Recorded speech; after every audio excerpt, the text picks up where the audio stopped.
How to install a third brake lamp for a 1999 to 2006 Chevy Silverado. This light fits a Silverado 1500, 2500, and 3500 HD and Classic, and a Sierra 1500, 2500, and 3500 HD and Classic. We recommend using a Phillips and flathead screwdriver.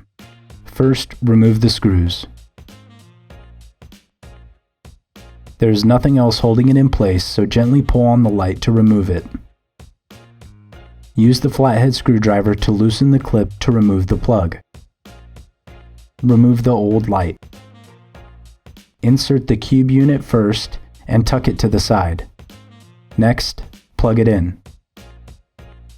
Be sure to tuck all of the hardware in. Finally, screw it back into place. And that's it, you're done. Thanks for watching. Brock Supply, your advantage in automotive.